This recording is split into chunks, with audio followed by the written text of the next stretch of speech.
찰스 콜슨이라고 하는 인물이 있습니다. 얼마 전에 소천하셨는데 이분은 미국 사회에서 엄청난 커다란 영향을 미쳤던 인물입니다. 이 사람이 전직이 누구냐면 존 닉슨 대통령 아시죠? 닉슨 대통령의 수석 보좌관이었습니다. 닉슨이 대통령을 하는 데 있어서 가장 결정적인 역할을 했던 사람이 찰스 콜슨이고, 이 사람의 직업은 변호사였습니다. 이 사람은요, 닉슨에게 아주 신뢰를 받는 비서관이었죠.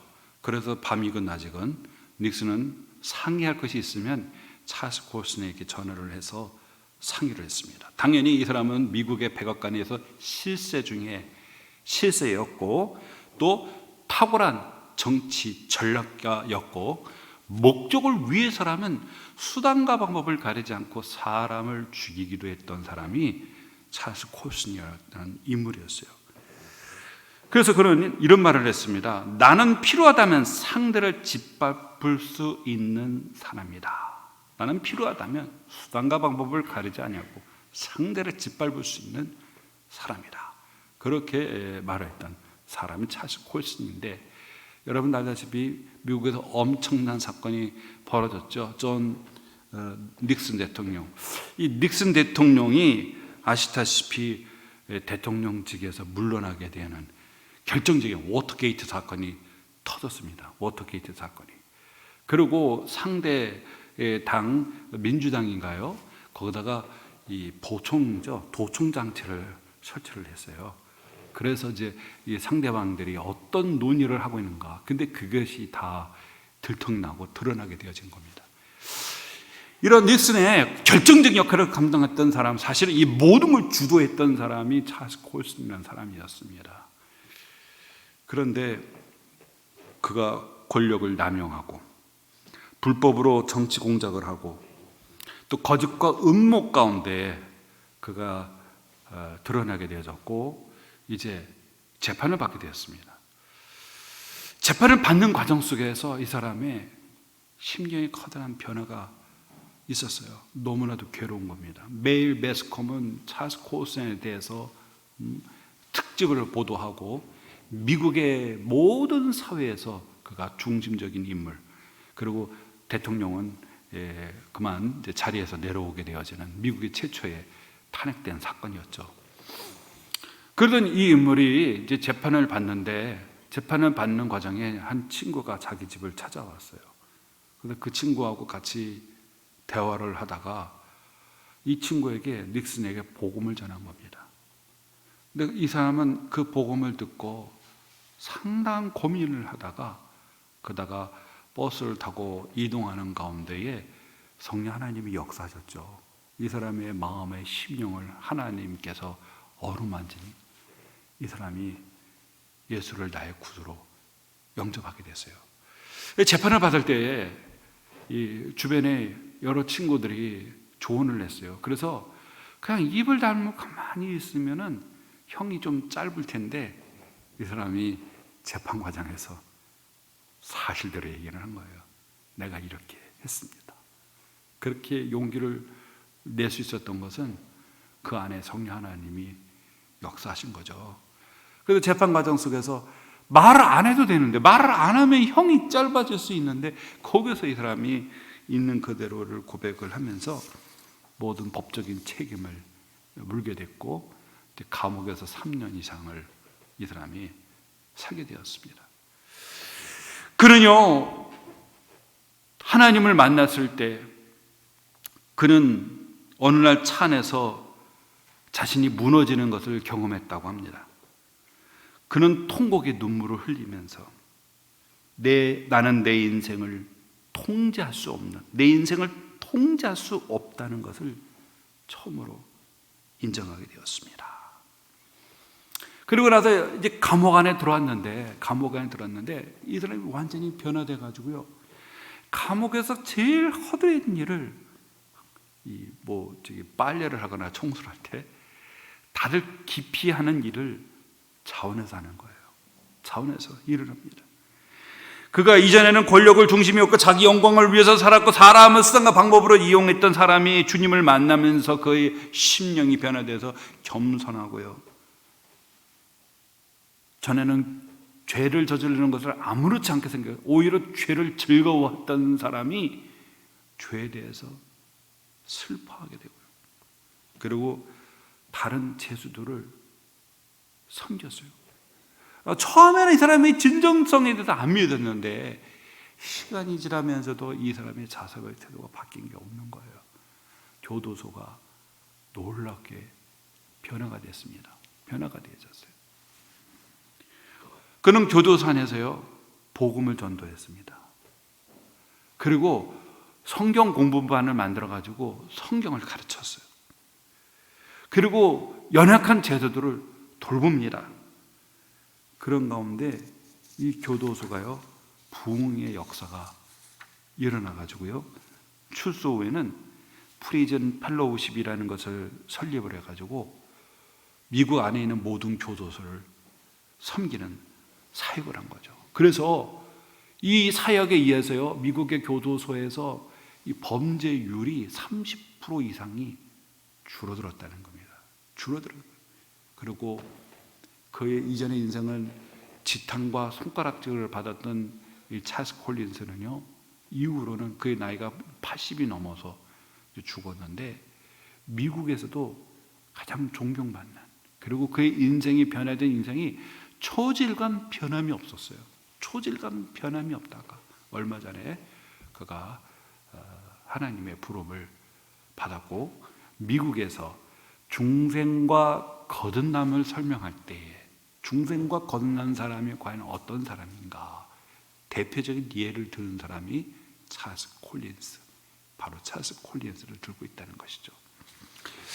오늘 여러분, 우린 지난 시간에 이어서 3장 7절에서 12절이라는 말씀, 사도 요한이 자녀들아 이렇게 호칭을 할 때 보면은 뭔가 권면을 할 때, 실제적인 권면을 할 때 따뜻한 가족적인 용어를 써다가 호칭을 합니다. 그래서 자녀들아, 그러면서 뭘 권면하죠?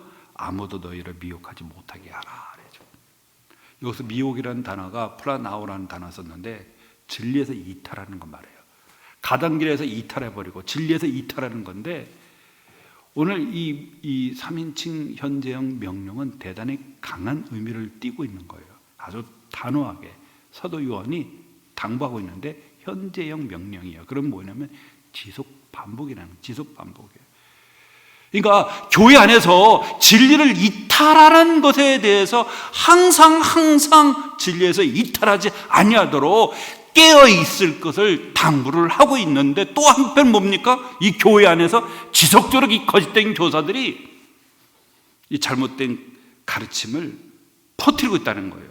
그것을 항상 주의하라는 거예요. 이 진리에서 이탈은요, 모르는 가운데 이탈이 아닙니다. 이미 아는 것을 전제로 하고 있는 거예요. 너희들이 알고 있고 너희들이 붙들고 있는 그 진리에서 벗어나지 않도록. 여러분, 아담과 하와가 그렇지 않습니까? 하나님께서 창세기 2장 16, 17절에 분명히 하나님께서 에덴 동산에 법을 세웠죠. 그런데 이 사단이 뱀을 통해 가지고 여자에게 찾아와 가지고 미혹합니다. 하나님이 참으로 너희들로 동산 나무의 모든 실과를 먹지 말라 하더냐 그래요.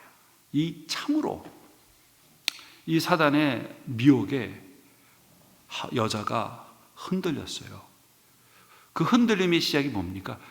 불신입니다. 하나님의 말씀에 불신입니다. 여러분, 사단은 끊임없이 저와 여러분을 하나님과의 관계에서 어떻게 효율적으로 끊어버릴 수 있느냐, 불신을 심어주는 거예요. 의혹을 심어주는 것입니다. 사탄이 우리를 공격하는 목적이 뭔지 아십니까? 사탄이 공격하는 목적은 우리를 하나님과의 관계에서 끊어놓는 겁니다. 그래서 파멸에 이르게 하는 것이 바로 사단이죠. 그래서 사단이 공격할 때 제일 먼저 어디로 오냐? 말씀에 대한 불신이에요. 말씀에 대한 불신이 임하는 그 순간 누구 말을 듣죠? 여자가 하나님이 에덴에 세우신 그 법을 따라서 순종을 해야 되는데, 근데 그 말씀에 의욕을 품는 그 순간, 불신하는 그 순간 누구 말을 들습니까? 사단의 말을 듣는 거죠. 그럼 상전이 누가 되는 거예요? 하나님이 아니죠. 사단이 상전이 되는 거죠. 그리고 사단을 의지하게 되는 거죠. 그리고 결국은 하나님이 그 말씀 금단의 열매를 먹고 타락하는 것이 아니냐는 사실이겠죠. 오늘 여러분 이 단어를 썼는데 이 단어가 여기만이 아니고 고린도 후서에서 똑같은 단어 썼는데 그게 맥락이 뭐냐면 여러분 이 마귀가 우리들의 마음을 미혹해서 우리들의 주님을 향한 그 정결한 마음으로부터 우리를 불순한 마음을 품게 한다 할 때 이 단어가 썼어요. 그래서 이 단어는 어디를 염두에 두고 지금 쓰고 있다고 생각해 볼 수 있습니까? 창세기 3장을 지금 염두에 두고 있는 겁니다. 사실은 3장 7절에서 12절에는 문맥을 쭉 보면은 창세기의 냄새가 많이 나요. 여기 보시면 8절에 처음부터라는 이 아포 아르케, 아르케라는 게 태초에라는 단어로 번역되거든요. 처음부터 창세기를 연상시키죠. 그리고 또 어떻습니까 여러분? 12절에 보면 가인과 그 아우에 대한 이야기 나오죠. 이건 창세기 여러분 알다시피 4장을 연상하고 있지 않습니까? 그러니까 7절에서 12절의 말씀의 전반적인 여러분 이 흐름 속에 보면은 창세기를 염두에 두고 지금 얘기하고 있는 거 미혹이라는 단어가 바로 그런 거. 사단이 뱀을 통해 가지고 사단이 거짓된 교사를 통해 가지고 진리에서 이탈시키려고 하니까 너희들은 어떻게 해요? 껴여 있어서 미혹당하지 않도록 하라는 거예요. 그러면 어떻게 하면 미혹을 당하지 않는가? 오늘 그 시금석, 그 분별점을 오늘 사도 요한이 말하죠. 보면은 의를 행하는 자와 죄를 짓는 자를 먼저 소개하고 있어요. 7절과 8절을 서로 의와 죄를 대조하고 있습니다. 그런데 먼저 그 존재부터 얘기하는 게 아니라 행위를 먼저 말하라고 했어요. 의를 행하는 자 그리고 죄를 짓는 자, 이게 현재분사예요. 이게 지속 반복을 뜻하는 거거든요. 의를 계속 반복을 하는 사람, 죄를 지속 반복을 하는 사람, 그 행위를 주의 깊게 보라는 겁니다. 그 사람의 말을 보지 말고 그 사람의 행위를 보라는 거예요. 그 행위를 보면 그 사람의 정체성을 알 수 있다는 겁니다. 그래서 이 거짓된 교사들은 자기들이 뭐라 말해요? 우리 하나님과 사귄다. 우리 빛 가운데 거하고 있어. 우리 죄 안 져. 우리는 범죄하지 않아. 우리만의 특별한 구원의 지식이 있어. 그들의 그 논리, 그들의 그런 가르침에만 주목하지 말라는 겁니다. 중요한 거는 그들의 행위를 보라는 겁니다. 행위를 보면은 모든 행위는 어디에서 나오는 거예요? 존재에서 나오는 거잖아요. 정체성에서 나오는 거예요. 아무리 미사여구를 동원은 하고 자신이 대단한 신앙이나 말을 하고 내가 천국에 내 집처럼 들락날락거리고 나 천국도 보고 왔고 지옥도 보고 왔어. 나 하늘에도 낙원에 놀라운 걸 보고 왔어. 아무리 그러한 수사적인 표현을 써도 그 사람의 행위를 보라는 겁니다. 그 사람의 행위를 보면 이 사람의 말이 진실된 말인가 아닌가, 그의 존재와 정체성을 확인할 수 있어요. 왜요? 의에 속한 사람은 당연히 그 성품이 의로운 성품을 갖고 있기 때문에 삶이 어떻게 돼요? 의로운 삶을 살아간다는 거예요. 그러나 그의 본성이 죄된 본성을 그대로 갖고 있으면 그의 삶은 어떻게죠? 그대로 죄된 삶을 살아가게 돼 있다는 거예요. 그의 행위를 통해서 우리 주님이 마태복음 7장에 분명히 말씀해 열매를 알리라고. 열매를 알리라는 거예요. 100마디 1000마디 소용없어요. 그 사람의 행위를 주시 있게 보라는 겁니다. 그러면 그 사람의 정체성을 확인해 볼 수가 있다는 것이죠. 여기서 의를 행한 자 한다는 것은 의를 지속적으로, 그래도 이걸 무엇을 뜻하면 의의 하나의 삶의 방향성, 습관성, 경향을 지금 말하고 있는 거예요. 의라고 하는 게 뭐예요? 하나님과 바른 관계잖아요. 하나님과 바른 관계 속에서 하나님의 정체성이 바로 빛이고 그 빛의 정체성에 어울리는 삶을 살아가게 되어진다며. 그 사람은 누굽니까? 우리 주님이 의로우신 것처럼 그 의에 속한 사람이죠. 반면에 어떻습니까? 죄를 지었는데 죄가 하나의 그 다음에 습관이고 방식이고 삶의 경향이에요. 그럼 그 사람은 뭡니까? 그 그 사람은 아무리 내가 하나님께 속한다, 예? 내가 막 하나님께 속하고 나는 하나님의 사람이고 뭐 놀라운 경험과 은혜를 했다가 소용없어요. 그거는 그선 소속을 보여준 겁니다. 누구예요? 그 사람 소속은 바로 마귀에게 속한 사람이라고 하는 사실이죠. 옛날에 한 번에 한 집회가 끝나고 나서 청년들하고 같이 카페에서 얘기를 나눴어요. 오늘 나눴던 이 이제 스코틀랜드에서 오신 목사님이 강의를 하셨거든요. 정말 아주 심도 있는 말씀이었고 또 그분들의 삶이 대단히 거룩하게 살아가세요. 그래서 이제 그 말씀을 가지고 우리 함께 나누자. 그러니까 다들 이제 말씀을 나누면서 우리 모습이 정말 죄악되고 정말 반성하고 회개할 것을 많이 깨달았습니다. 다 같은 말을 하는데 한 청년은 저는 보면서 제가 구원받은 것을 확신하게 되었고요. 저는 의로운 삶을 살아가고 혈기도 많고 교회에서 자주 싸우고 그리고 예배 좀 왔으면 좋겠어요. 예배 자리에 왔으면 좋겠어요. 예? 연애, 그 청년반에 연애만 하고 있는지. 그래도 다들 선배들이 염려하는데 다들 정말 거룩하고 참 착하게 살아가는 그 지체들이 전부 다 한마디씩 고백을 하는데 나는 의로운 것 같고 나는 구원받은 백성인 것 같고 거룩하게 살아가고 조금 나는 부족함이 없는 말을 이렇게 얘기하니까 눈이 다 땡그라진 거야. 교회 안에서 문제가 많은 청년인데 그것도 그런저런 고백. 야, 스스로를 못 보는구나. 스스로. 야, 이 죄가 우리 안에 들어왔을 때에 우리의 본성을 더럽히죠. 그때 죄는요 우리를 기만하는 특성을 갖고 있습니다.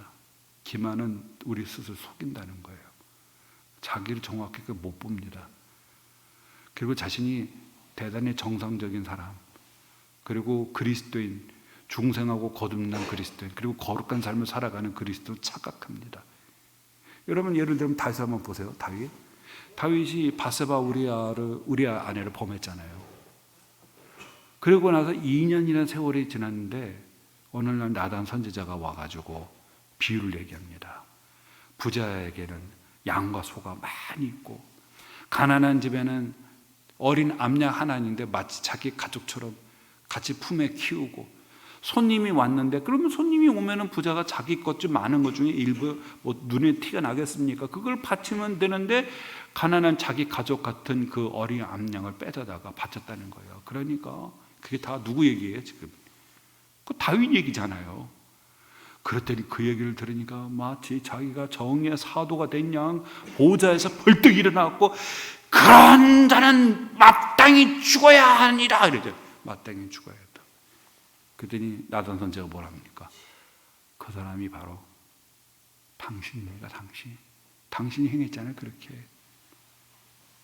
그러니까 여러분 죄는요 어떤 우리에게 영향을 미치냐면 우리의 본성을 더럽히는데 스스로를 못 보게 만듭니다.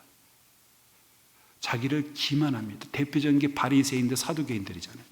자기들은 의롭고 거룩한 삶을 살아가기 때문에 하나님의 나라는 따는 당상이었어요.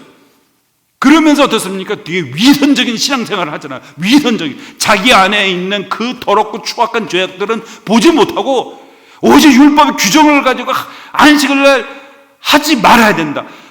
병자가 있고 치명적인 병자가 있어도 그 사람의 영혼을 긍휼히 여겨보지를 않아요. 위선적인 거죠. 위선적인 그리스도입니다. 자기를 돌아보지 못하는 위선적인, 이게 죄가 우리 안에 미치는 가공스러운 영향이라는 사실이에요. 너무나도 죄를 여러분 사람들이 단순하게 본다는 사실이죠. 죄를 짓는다라면 죄를 지으면 전부 다 마귀가 속한 사람입니까? 아니죠. 제가 지난주에도 말씀드렸지만 여기서 죄를 짓는다라는 것은 습관성 진행, 계속 반복을 뜻한다고 말을 했어요. 이게 부정각오라고 해서 썼더라면은 뭐 여러분 우리에게 포함이 되겠지만 그게 아니에요. 계속 진행 반복이에요.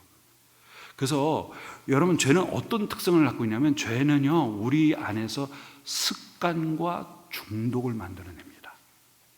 습관과 중독을 만들어내요.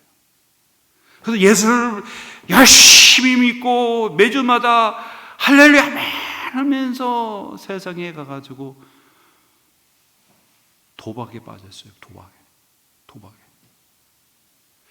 교회 와서 하나님을 찬양하고 나는 주님밖에 없습니다 고백하면서 술 중독에 빠지는 거예요.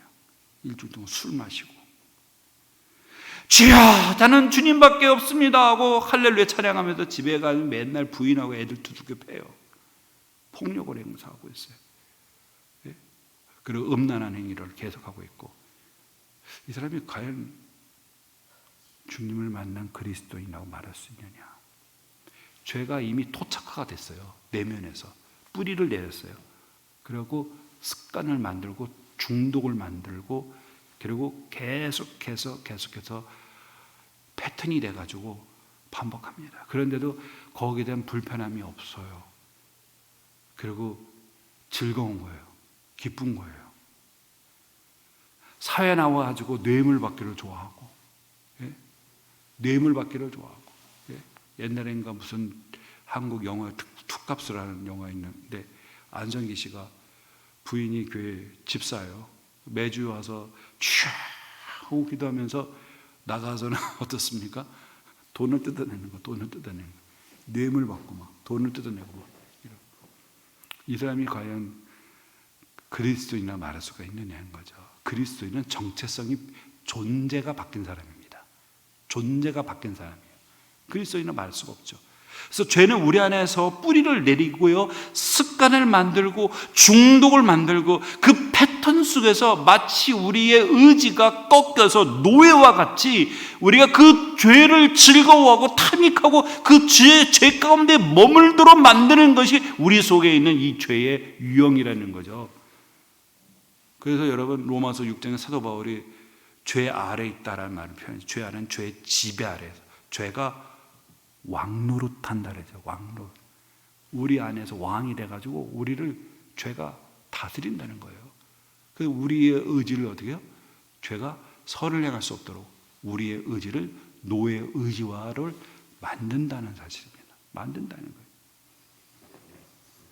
그들은 8절에 죄를 짓는 자는 마귀에게 속하나니 마귀는 처음부터 범죄함이라. 하나님의 아들이 나타나신 것은 마귀의 일을 멸하려 하심이라. 오늘 여러분 이 8절과 그리고 5절을 좀 주목해 보셔야 될 것은, 3장 5절과 8절에 보면은 예수님이 이 세상에 오신 가장 큰 목적, 두 가지의 목적을 오늘 3장 1절에서 12절에 얘기합니다. 예수님이 이 세상에 오신 첫째 목적은 뭐죠? 죄를 없애려고 오셨고요. 두 번째는 뭡니까? 마귀의 일을 멸하려 합니다. 마귀의 일이 뭡니까, 여러분? 죄를 범하게 만드는 거잖아요. 마귀의 일은. 그러니까 주님이 이 세상에 오신 목적은 두 가지예요. 하나는 뭐예요? 죄를 없애기 위해서. 두 번째 뭡니까? 마귀의 일을 없애기 위해서. 이 두 가지의 목적을 가지고 우리 주님이 이 땅에 오셨다는 사실이죠. 여러분, 이거는 역사적인 실존입니다. 어떤 사상적인 것으로 생각하면 안 돼요. 주님은 실질적으로 이 두 가지 문제를 해결하기 위해서 2000년 전에 주님이 인간의 몸을 입고 이 역사의 한복판으로 들어오신 거예요. 주님이 마리아의 몸을 통해서 새롭게 창조되는 그 하나님의 창조의 역사 속에서 아기의 몸으로 강포에 쌓여서 그 위에 누이신 가장 낮고 천한 인간의 몸을 입고 이 세상에 오신 겁니다. 그리고 그렇게 살아내셨어요, 주님은. 그리고 십자가에서 죽으신 거예요. 이건 어떤 사상적인 의미가 아니라 실존적인 역사적인 사건입니다, 여러분. 그 주님이 행하시는 일이 뭡니까? 바로 죄. 그리고 그 죄를 가지고 우리 가운데 왕노릇하는 그 사단의 세력들, 이 두 가지를 제거하기 위해서 주님이 인간의 몸을 입고 이 땅에 오셨을 뿐이 아니라 33년의 삶을 우리와 같이 역사 속에서 호흡하시면서 우리 주님이 갈보리 언덕에서 피 흘려 죽으셨다라고 하는 사실, 이걸 우리는 잊지 말아야 될 줄로 믿습니다. 그리고 오늘 여러분 9절에 보세요. 하나님께로부터 난 자마다 죄를 짓지 아니하나니 이는 하나님의 씨가 그 속에 거하며 그도 범죄하지 못하는 것은 하나님께로부터 났습니다. 여기 하나님께로부터 난 자, 하나님께로 났다. 이걸 우리는 뭐라고 하죠? 출생이라 말하잖아요. 거듭났다. 요한복음 3장에 보면 이 주제를 가지고 우리 주님이 니고데모하고 대화를 했죠. 밤늦은 시간에 이스라엘 선장인 니고데모가 예수님을 찾아왔어요. 밤에 찾아온 이유가 뭡니까? 사람이 눈을 피한 거잖아요. 이스라엘의 선생이고 이 사람이 산헤드린 공의의 회원입니다. 산헤드린 공의. 여러분, 제가 지난번인가 고난주간 때 말씀을 전할 드릴 때 산헤드린 공의에서 불법 재판을 했잖아요. 산헤드린 공의법에 의하면은 해가 뜨고 해가 지기 전에 재판만 유효합니다. 해가 지고 나서 재판은 무효해요. 그리고 중요한 재판을 할 때는 범죄자를 잡아다가 구류한 다음에 바로 사람들을 보내고 한 3일 정도 걸립니다. 그래갖고 소집을 해서 재판을 하는데 이들이 어떻습니까? 예수님을 겟세마네 동산에서 체포하고 나서 곧바로 어디로 갑니까? 예루살렘에 있는 공회당 처소로 안 갑니다. 거기서 회의를 하는데 어디로 가요? 개인 사저로 가잖아요. 처음에는 장인어른, 현직 대제사장, 전임 제사장 안나스의 집에 가서 신문을 당합니다. 그리고 나서 가야바라는 대제사장의 집으로 끌려갑니다. 거기 사저잖아요.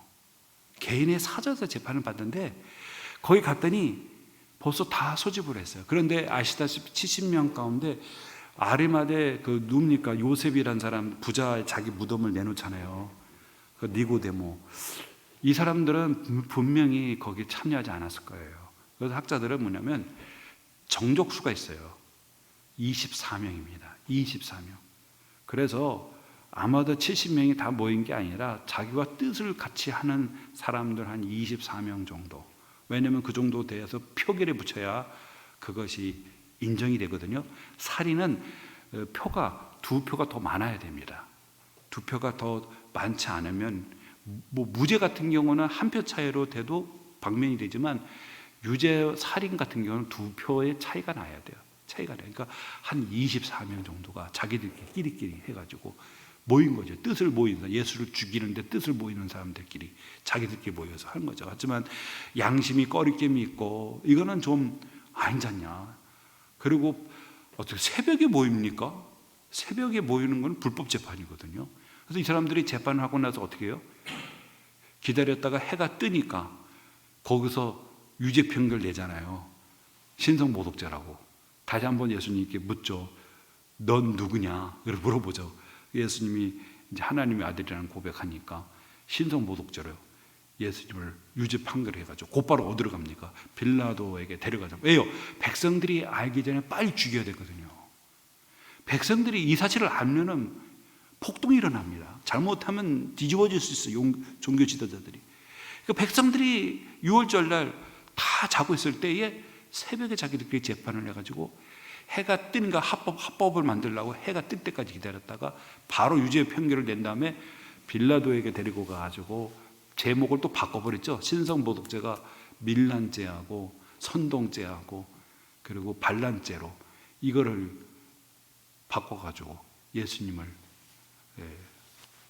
소송을 걸어서 십자가형으로, 그것도 자기들이 택한 거잖아요. 십자가로. 왜요? 죽이면 잘못되면 또 순교자가 될 수 있거든요. 나무로 택했죠. 왜? 율법의 신명기 23장에 보면 나무에 달린 자마다 저주를 받느니라 했어요. 여러분, 십자가는 사람을 죽여다가 사람을 처형하다가 매다른 거예요. 여러분 알다시피 사람이 죽으면 얼굴을 가리잖아요. 그 고인을 그렇지 않습니까? 노출시키지 않습니다. 사람이 죽으면 시신을 뭔가로 덮어요. 사람들이 보지 않게. 그 마지막 장면도 좀 보기가 좀 그렇지만 또 한편 죽은 고인에 대한 최소한의 예의입니다. 근데 사람을 십자가에다가 못을 박고 죽을 때까지 고통 중에 어떤 사람은 3일 동안 버티는 사람도 있고요. 어떤 사람 하루, 그 자체가 너무나 고통스러운 거예요. 차라리 목을 자르든지 교수용이든지 우리나라처럼 사약을 먹이든지, 그 먹고 나서 좀 있으면 죽는 거잖아요. 고통이 좀 짧지만 십자가는 달려서 예수님이 6시간 달렸잖아요. 그 6시간 동안 그 떼양볕에서 여러분 그 신경계통 뼈를 뚫고 나가는 그 못에 쓸리면서 그 고통 가운데 죽어가는 것이 그게 얼마나 비참합니까? 근데 그 죽음의 모습을 그대로 노출하는 거예요. 다 보여주는 거예요. 사람들 앞에서 옷 다 벗기고. 그게 얼마나 수치를 느끼고, 그 자체가 뭡니까? 이거는 공개잖아요. 공개. 죽음을 공개해버린 거잖아요. 그 자체가 하나님에 대한 저주입니다. 그래서 시신이 덮이지 않고 노출이 됐다. 그는 하나님의 신의 저주로 생각을 했단 말이죠. 여러분, 그런 불법에 의해서 예수님이 치료를 받으셨죠. 오늘 본문에 보면은 9절에 하나님께로 난 자, 하나님께로 난 자, 이 중생이라는 주제를 가지고 니고데모랑 대화를 했죠. 그때 주님이 뭐라는, 사람이 다시 나지 않으면 하나님의 나라에 들어갈 수 없다. 그러니까 이 사람이 이해를 못했어요. 그러면 어머니 모태에 들어가서 다시 태어나라는 말입니까? 문자대로 생각한 거예요. 그 비유인데. 그래서 두 번째는 예수님이 눈높이에 맞는 말씀하죠. 사람이 물과 성령으로. 이 말씀을 딱 하면은 성경 박사잖아요, 이 사람이. 에스겔서를 가져온 거잖아요, 예수님께서. 물, 성령 같은 기능입니다. 그 중원법이라고 말하거든요. 겹쳐서 강조를 하는 거죠. 성령이 물처럼 죄를 씻는 거죠. 죄를 씻어야만이 여러분 하나님 나라에 볼 수가 있다. 그렇게 예수님이 설명해 준 거잖아요. 중생과 거듭남. 그래도 어느 누구를 막론하고 그가 하나님의 구원의 은총을 입고자 한다면 반드시 하나님은 있는 그대로를 받아들이는 것이 아니라 우리를 변화시키시는데, 어떻게 변화시킵니까? 우리의 죄악된 본성, 죄가 왕노릇하는 죄악된 그 본성을 중생과 거듭남이나 다시 태어나는 것처럼 우리의 존재를, 우리의 정체성을 변화시키신다는 거예요. 그 존재를 변화시키지 아니고서는 어느 누구도 여러분 그리스도인이라고 말할 수가 없죠. 그런데 그걸 수단으로 삼는 게 뭡니까? 베드로전서 1장 23절에 우리가 거듭난 것은 뭐죠? 썩어질 씨앗으로 된 것이 아니라 썩지 아니할 하나님의 말씀으로 되었느니라. 그 성령 하나님이 하나님의 말씀을 우리가 듣고 그 듣는 과정 속에서 믿음은 들음에서 나며 들으면 그리스도의 말씀이다라고 하는 로마서 10장 여러분 말씀처럼 듣는 거죠. 그 듣는 과정 속에 성령 하나님이 우리의 심령 속에 역사를 하셔서 그 진리의 말씀을 깨닫게 하셔가지고 우리의 존재를 여러분 성령 하나님이 수술해 줍니다. 죽은 심장을 도려내고 새로운 심장으로 이식을 시킨다는 거예요. 이식을 시킨다는 거예요. 그래서 이 과정이 점진적인 과정 속에서 일어나서 자기 안에서 일어난 변화를 못 느끼는 사람도 있고, 또 어떤 경우는 극적인 변화를 느끼는 사람도 있어요. 사도 바울이죠. 다메섹 도상에서 주님을 만났을 때 극적인 변화가 생겼잖아요. 바울이. 주님을 만나게 다마스커스 어땠습니까? 대제사장과 공문을 받아가지고 다마스커스에 있는 예수 믿는 사람 회당을 다 뒤져가지고 잡아다가 그 사람들 다 끌고 가려고 했던 그 사람이 주님을 만나는 그 순간 눈이 떠졌을 때 그가 다메섹의 길가를 지나가면서 예수가 그리스도라고, 죽은 자 가운데 다시 부활하셨다고 복음을 전했잖아요. 이렇게 극적인 변화 속에 자기 자신의 내면의 그 변화를 경험하는 사람도 있는가 하면은 점진적인 과정 속에서 우리를 변화시키는, 그래서 우리 안에 이 변화는 우리가 인지하지 못할 때도 있어요. 그럼 어떻게 하면 우리의 변화를 알 수가 있는가? 행위를 보면 알아요. 사도 요한이 그걸 얘기하는 거잖아요. 행위를 주시해 보라는 거예요. 뭐 그 사람이 성경을 뭐 100번 읽었어요, 300번 읽었어요, 800번 읽었어요. 성주순례 가지고 예루살렘에 가서 예루살렘에 예수님 십자가도 못 박혔던 장도 갈보리 언덕도 올라갔고요. 예, 그리고 소아시아 7교회도 다 가서 탐방했습니다. 그런 말씀하고 내가 천국에 가가지고 가서 말할 수 없는 거 거기에 가서 하늘의 천사들하고 대화까지 했습니다. 뭐 신령한 뭐 방언을 하고 뭐 예언을 한다더라도 그들의 삶을 주시해보라는 거예요. 그들의 삶에 의로운 삶이 나타나지 않는다면 그의 정체성은 변화된 게 아닙니다. 다 변화된 게 아니에요. 하나님께로부터 난 자마다 죄를 짓지 아니하나니 이는 하나님의 씨가 그의 속에 거하며 그도 범죄하지 못하는 것은 하나님께로부터 났습니다. 하나님께로부터 난 자마다 죄를 짓지 않는다는 것은 전혀 죄를 짓지 않는다는 게 아니라 죄의 습관화, 어떤 죄에 대한 방향, 그걸 뜻하는 거예요. 우리도 연약해서 죄 짓습니다. 그렇지 않습니까? 옛날에 저도 기도원에 가서 기도하고 나면은 항상 저희 어머님이 하시는 말씀이 그 이후로 보름을 조심해라 그래요. 보름 동안 시험 당하지 않도록. 근데 이제 그 기도원에 가서 금식 기도하고 하나님의 은혜를 잊고 내려오면 누군가가 시비를 걸어요. 누군가가 시비를 걸어요. 형제들이 시비를 걸어요. 나도 모르는 사이에 화가 나니까 예? 욱 하면서 그냥 화를 낸단 말이죠. 그러면 또 은혜를 다 쏟는 거죠.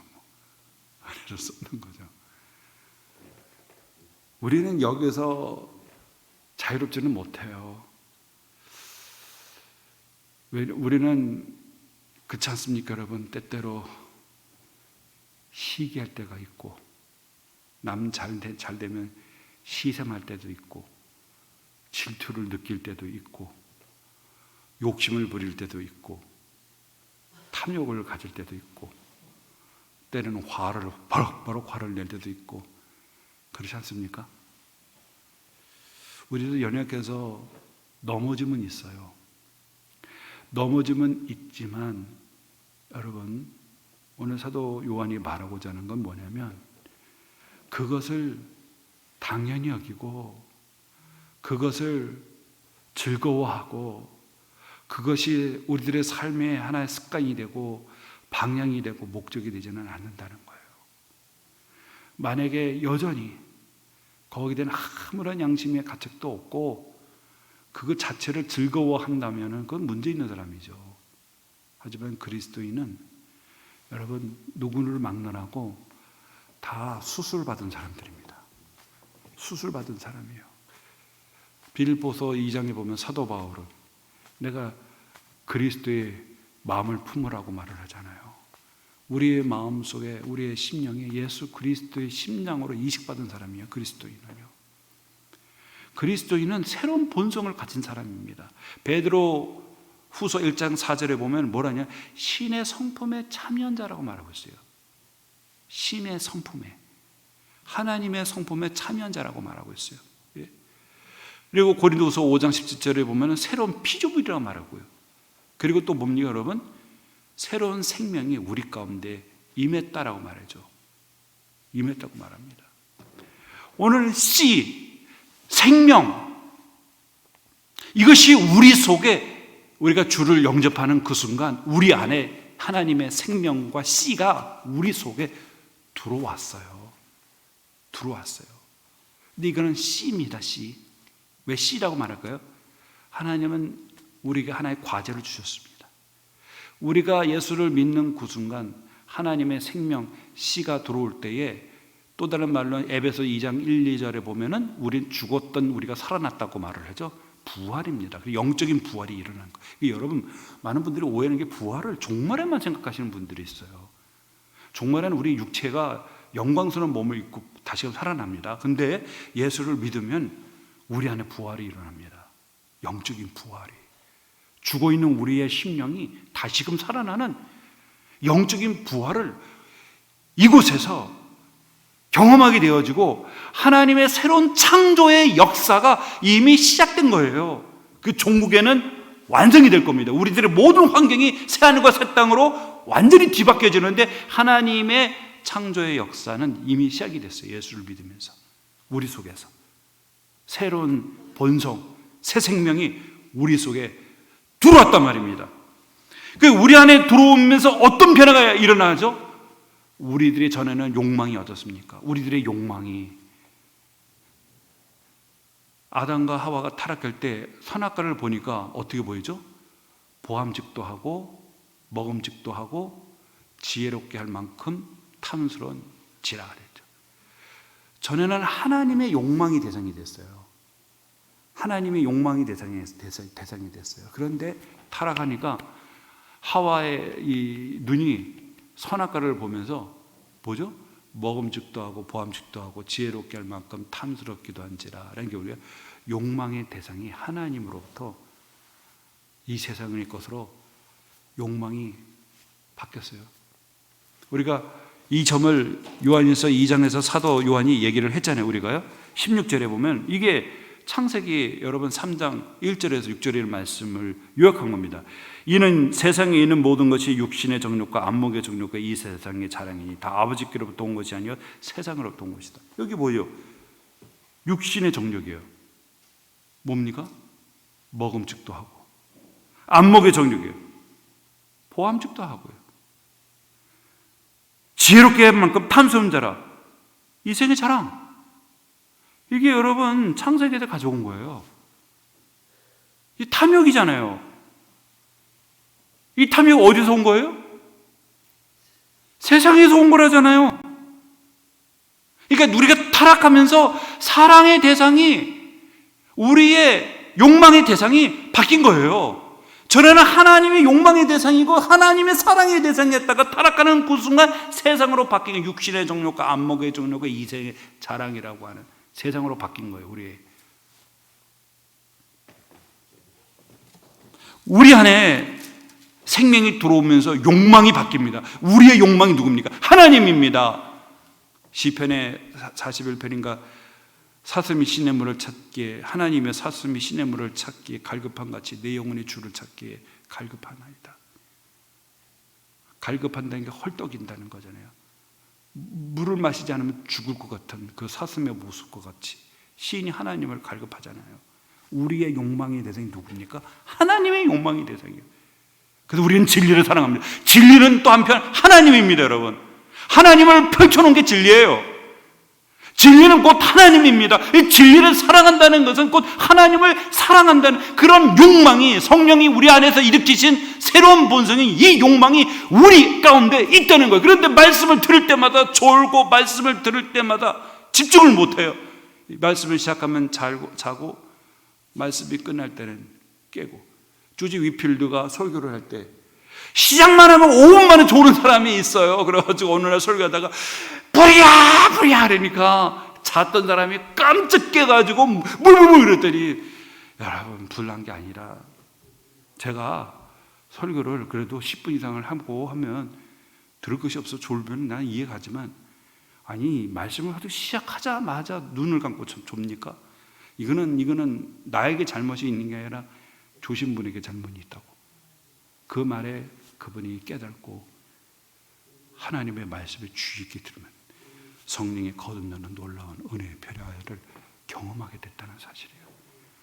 우리에게 새 생명의 하나님의 새로운 본성을 우리 가운데 주어질 때에 우리의 욕망이 누구를 바뀐다는 겁니까? 세상을. 전에는 세상의 권력, 돈, 쾌락 이것이 우리의 욕망의 대상이었습니다. 누구를 밟아가서라도 높은 곳에 올라가야 차에서 콜리스 그랬습니다.